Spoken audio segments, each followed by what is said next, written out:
Setelah sekian minggu selalu mengkaji lirik bernuansa muram yang kadangkala nyirep dan menyayat perasaan, maka biar diriku nggak kebawa depresi, bulan ini saya mau mengulik lirik dari sebuah lagu yang cenderung fun, dominan, jenaka. Untuk itu, mari ku ajak kamu untuk bersilaturasa sama dedengkot punk asal California, The Offspring namanya.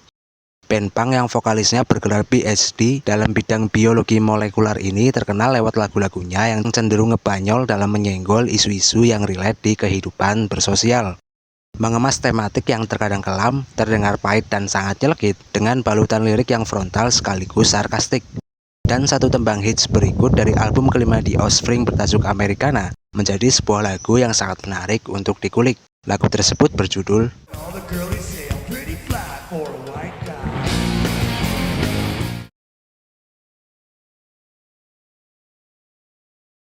Manic Suicidal, yang kemudian berganti nama menjadi The Offspring, merupakan sebuah band beraliran punk rock yang terbentuk pada 1984 di Garden Grove, California.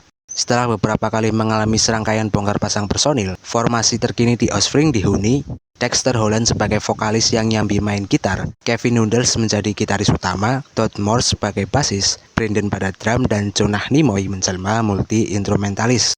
Selama lebih kurang 40 tahun berkiprah, The Offspring telah menelurkan 11 album studio dengan total penjualan mencapai 40 juta rilisan, menjadikan mereka bertengger dengan mapan di puncak hierarki jajaran band punk rock paling borjuis di muka bumi. Tetapi mari mundur jauh menuju 26 tahun yang lalu, tepatnya pada November 1998, The Offspring merilis album kelima mereka bertajuk Americana. Album Americana dengan gencar melesat saat memulai debutnya dengan seketika bertengger di urutan ke-6 dalam Billboard Amerika, dan selama seminggu awal perilisan, The Offspring berhasil menjual lebih dari 198.000 kepingan. Americana menyusul kesuksesan album Smash yang dirilis The Offspring tahun 1994 dengan angka penjualan yang cukup fantastis melebihi 10 juta kopi di seluruh dunia. Kesuksesan album ini disokong berkat beberapa single yang menjadi hits seperti The Kids Aren't Alright, Why Don't You Get a Job, dan Butterfly for a White Guys. Ngomongin tematik lirik album Americana, The Offspring coba untuk memotret realitas sosial yang terjadi di negaranya, di mana di tahun segitu mudah sekali untuk menemukan orang Amerika, khususnya kalangan muda, yang hidup tidak bahagia lantaran kemakan budaya zaman yang telah terdistorsi. Dexter Holland, vokalis The Offspring itu menuturkan, "Saya berpikir tentang bagaimana budaya Amerika benar-benar terdistorsi. Budaya Amerika kini tak lagi seperti yang dulu dilukiskan oleh Norman Rockwell yang nunjukin betapa sederhana dan bahagianya orang Amerika dalam menjalani kehidupan sehari-hari. Budaya Amerika hari ini tercermin lewat tayangan Jerry Springer di televisi yang ngasih lihat, inilah penduduk Amerika dengan setumpuk problem hidupnya yang kompleks." The Offspring melalui Americana bukan bermaksud untuk mengutuk kehidupan Amerika, melainkan lagu-lagunya bersifat seperti cerpen yang nunjukin beginilah realita pahitnya, beginilah sisi gelap budaya ala Amerika. Dan sekalipun album Americana menyoroti problem kompleks seperti ketidakbahagiaan dan kekecewaan yang jika ditelusuri akar sebabnya itu bermuara pada sulitnya generasi muda untuk mengimbangi budaya kekiniannya dengan menopang hidup melalui upaya mencari dan mendapatkan pekerjaan, Dexter Holland berharap album ini tidak bikin frustasi saat didengarkan. Karenanya banyak dari liriknya yang disisipi humor-humor menggelitik sehingga alih-alih menambah muram kekecewaan, album ini bisa menjadi sarana penghibur diri bagi orang-orang untuk bersama-sama menertawakan brengseknya kenyataan yang kejam. Dexter Holland kemudian mengungkapkan bagaimana proses yang mendasari dirinya merumuskan ide konseptual untuk album Americana. Ceritanya, saat Mas Dexter lagi mudik ke kampung halamannya di distrik Garden Grove, mendadak dia merasa bahwa kota ini seperti tak lagi dikenalnya. Ini bukan lagi kota yang dulunya di sana. Dexter Holland menciptakan segudang kenangan manis tak terlupakan.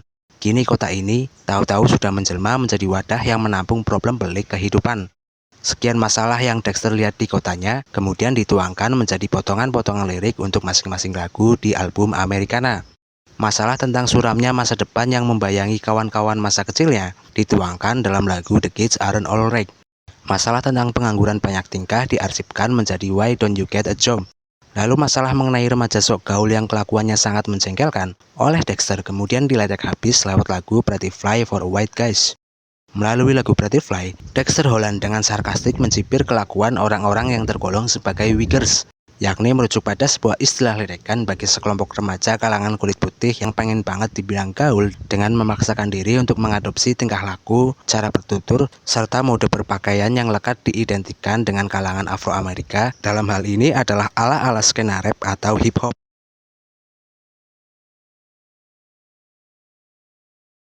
Sebelum lebih jauh membedah bait liriknya, baiknya perlu kusertakan konteks yang menjadi gagasan subliminal dari lagu Pretty Fly for White Guys.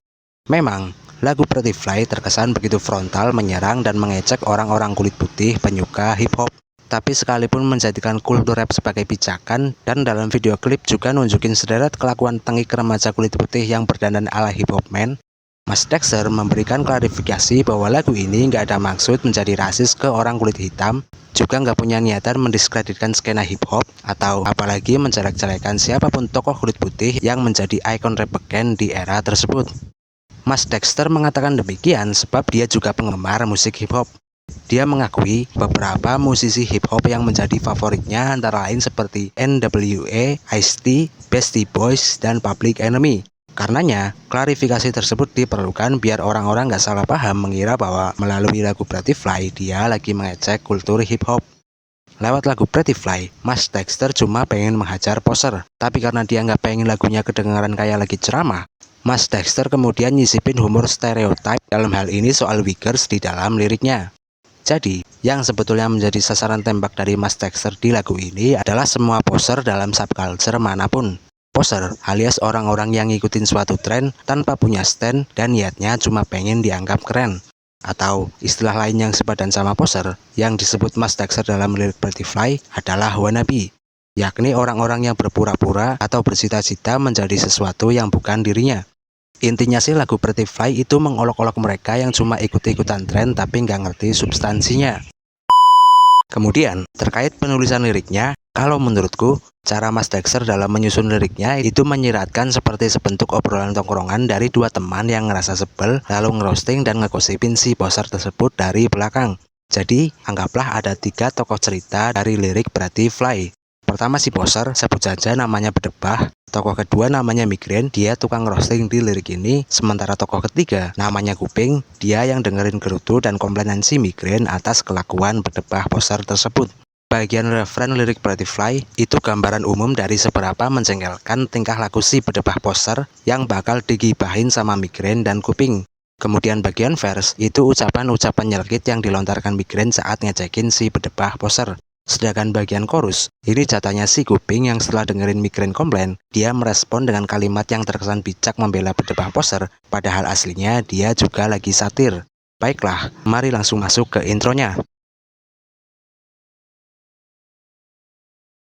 Image ideal di kepalaku tentang musik punk yang semulanya kupikir pasti selalu hingar-bingar, penuh distorsi kemuakan dan kemarahan sama busuknya pemerintahan, seketika langsung mental dan runtuh begitu mendengar intro dari lagu Pretty Fly-nya The Offspring.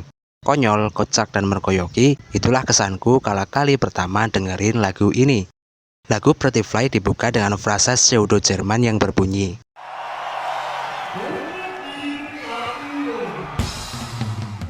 opening tersebut dinukil dari lagunya Def Leppard berjudul Rock of Ages yang dirilis tahun 1993. Diketahui bahwa untuk gunain sampel rekaman Def Leppard tersebut, The Offspring perlu membayar sekitar $10.000. Setelahnya, mantra dirapalkan sebanyak 3 kali oleh Nika Futterman dan kawan-kawan. Mantra tersebut bagiku sangat menarik karena cukup represent sama maksud lagunya. Kalimat biar gimana pun, itu kedengeran sangat ngeledek. Bayangin kamu datang ke festival pakai baju The Offspring, terus muncul polisi skena, nyamperin dan nanyain, sebutin 3 lagu The Offspring. Lalu pas kamu gelagapan gak bisa menjawabnya, si polisi skena itu tiba-tiba meletin lidah sambil bersenandung. Kemudian, bagian ini merupakan hitungan 1, 2, 3 dalam bahasa Spanyol, dan segera setelahnya langsung disusul sama vokalnya Mas Dexter yang melantunkan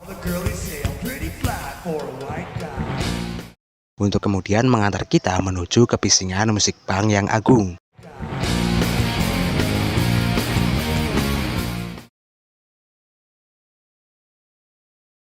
Anggap saja, scene dibuka dengan Mas Kuping yang lagi ngopi di balkon kosan. Terus datang Mas Migraine yang seketika langsung membuka obrolan dengan pergibahan duniawi. Migraine dengan menggebu-gebu mengungkapkan betapa sebelnya dia sama si bedebah poser.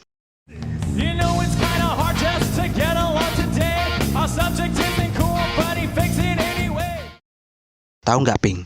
Sekarang ya, kalau kamu pengen dianggap keren sama circlemu, kamu harus niru cara-cara yang dilakuin sama si bedebah poser ini.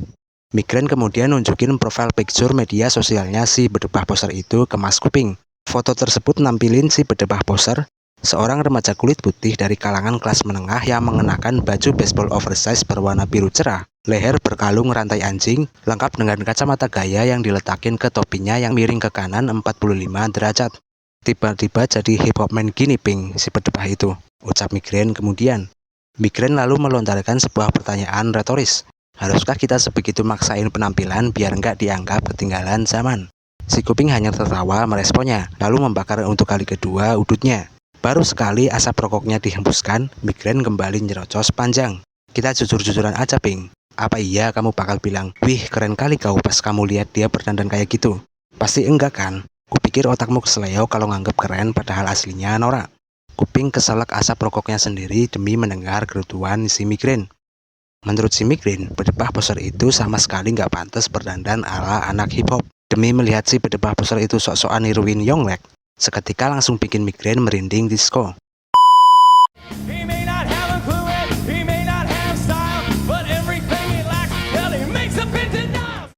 Sepenilaian Mas Migraine, dari dulu emang si bedebah poser ini terkenal sebagai fans karbitan. Setiap muncul suatu tren, bedebah itu pasti selalu ngikutin. Migraine yakin sih bedebah poser ini nggak punya preferensi yang memadai mengenai seluk-beluk subculture yang menjadi pelopor mode berpakaiannya. Dia nggak tahu dan nggak mau tahu, selama orang menganggap ini keren, nggak ada alasan baginya untuk nggak mengikuti tren. Kurasa sih, aslinya dia juga nggak nyaman berdandan kayak gitu, Ping. Dengan tajam, Migraine menganalisis. Migraine mengutip buku berikut yang bisa kamu beli di Shopee lewat link yang kusisipkan di kolom deskripsi. Di buku yang judulnya sangat nyebelin ini, Ping, kelakuan si bedebah poser itu udah kegolong approval seeking. Approval seeking sederhananya tentang seseorang yang rela mengubah dirinya menyesuaikan standar sosial tertentu demi bisa diterima. Seseorang rela kehilangan orisinalitas dengan menyeragamkan diri menyerupai kerumunan biar dipandang keren di skena sosial. Berkompromi meski suara hati tidak menghendaki menjadi demikian. Bener kan, Ping? Di buku ini juga disebutin beberapa istilah pop yang DNA-nya mirip-mirip kayak approval seeking. Sebut saja seperti poser, wannabe, dan people pressure. Kuping hanya mengangguk-angguk mendengarnya, tapi tanpa sepengetahuan Migraine. Mas Kuping membuka HP-nya, meluncur ke marketplace lalu check out buku tersebut. Buku sebagus ini yang beli cuma 2 orang. Miris sekali nasibmu penulis sialan, Mas Kuping membatin. Migraine yakin pasti bedebah poser itu palingan dengerin lagu hip hop yang itu-itu doang, yang paling populer dan sering muncul di TV. Dia nggak ngulik mendalam skena hip hop sampai ke akarnya, tapi dengan pedenya ngomong ke orang-orang kalau selera musiknya paling kokil. Coba sih, Ping, kau tanyain ke bedebah poser itu, tahu Homicide nggak? Ku yakin dia bakalan geleng-geleng. Kuping yang orang Amerika diam terpaku lalu menanyakan, Homicide? Band mana, Green? Migraine malah kaget mendapati Kuping nggak tahu Homicide. Mereka unit hip hop asal Indonesia. Masa kamu nggak tahu, Ping? Aneh bener kamu. Kuping hanya panjang merapal. Oh, kagum dengan sebegitu luasnya referensi musiknya Migraine sampai tahu band asal Indonesia.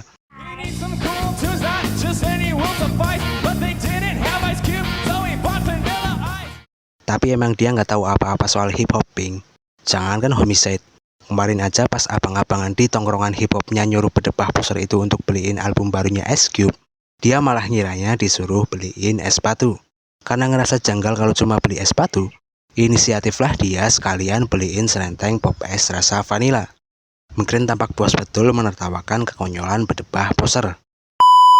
Migraine menuturkan ulang gosip underground yang selentingan dia dengar dari salah seorang kawan yang nongkrong sama anak-anak hip hop.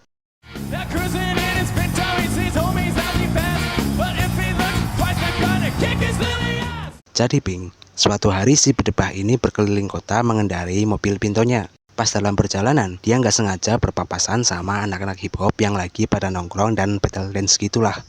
Mungkin karena si bedebah ini ngerasa sejiwa dan serasa dengan mereka, Jadi mula-mula dia ngelaksonin, terus turun dan ngikut ngedance. Para homies itu sebenarnya risih ngelihat kelakuan si bedebah yang so asik. Hanya saja saat itu mereka masih maklumin, tapi setelah si bedebah itu cabut, mereka semua sepakat, besok-besok kalau orang so asik itu nongol lagi di depan kita, gebukin sajalah.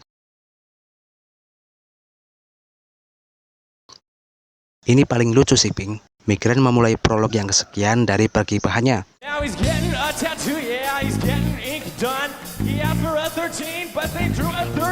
Mungkin pas ngerecokin tongkrongan anak-anak hip hop tadi, si bedebah ngelihat beberapa dari mereka pada tatoan. Salah seseorang menato angka 13 di pergelangan nadinya. Karena penasaran, si bedebah bertanya apa artinya angka 13 tersebut. Lalu dijawablah, kalau bisa dihitung, angka 13 itu nyimbolin huruf M. Dan huruf M itu artinya marijuana. Besoknya dia langsung ke tukang tato, lalu bilang, "Mas, gambarin angka 13. Entah apa yang ada di pikirannya si seniman tato itu, mungkin dia ngerasa, ngerti apa bocah tengik ini sama apa yang pengen digambarin. Jadilah dengan begitu iseng, seniman tato itu iseng gambarin angka 31. Otomatis tatonya itu jadi nggak ada maknanya, Ping." Migran tertawa terbahak-bahak. Kamu udah bisa nebak lah, Ping, gimana reaksi kawan-kawannya pas ngeliat tato 31 itu. Pasti jadi bulan-bulanan di tongkrongan lah.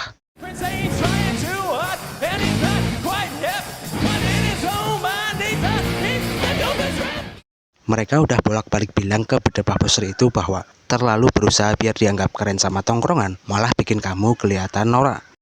Tapi si bedebah itu nggak pernah mau sadar dan selalu saja dengan bedanya ngerasa akulah si paling keren di alam semesta. Dengan begitu wise, si kuping mengatakan,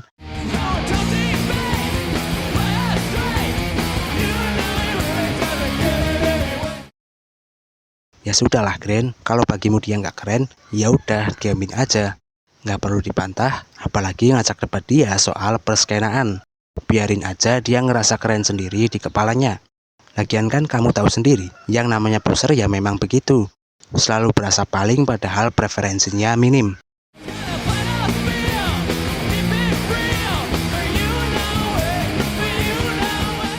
Masih dengan kebijaksanaan ala orang dewasa, si kuping menyarankan, dalam hidup ini, Gren, nggak semua hal harus kamu ungkapin dengan frontal.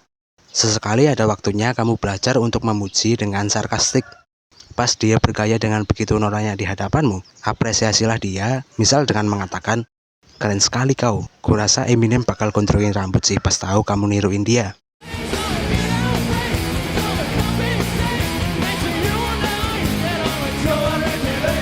Mas Kuping ngasih solusi sindiran yang lebih halus, yang saking halusnya mungkin malah bakal dikira sebagai pujian. "Gini aja, Gren, kamu bilang ke dia, menurutku sih orang kayak kamu lebih dari sekedar layak untuk diundang jadi bintang tamu di Ricky Lake Show." Frasa Ricky Lake merujuk pada acara talk show di televisi Amerika yang dipandu oleh Ricky Lake. Menurut Dexter Holland, satu di antara sekian hal yang menginspirasinya menulis lirik Fly adalah para gangster wannabe yang muncul jadi tamu di acara tersebut.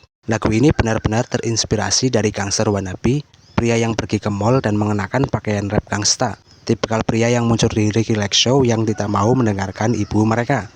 Tutur Mas Dexter. Mas Kuping memberikan perkuliahan 24 SKS kepada Migran.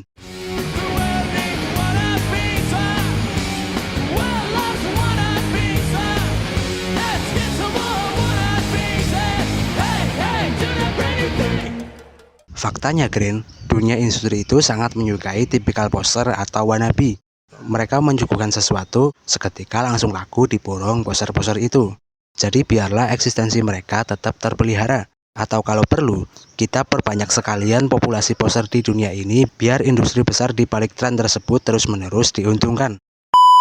Dalam wawancaranya bersama majalah Spin, Dexter Holland pernah menyatakan, "Saya kepengen bikin sebuah lagu yang ketika didengarkan anak-anak SMA, mereka bisa bilang gini, saya kenal tipikal orang yang disindir sama orang ini. Kelakuannya mirip kayak si Anu dari kelas X. Dan orang yang disindir, menariknya, dia juga akan menyukai lagu ini. Itulah keindahannya, bikin lagu untuk mengolok-olok orang yang gak sadar kalau mereka sebetulnya diolok-olok lagu yang didengarnya."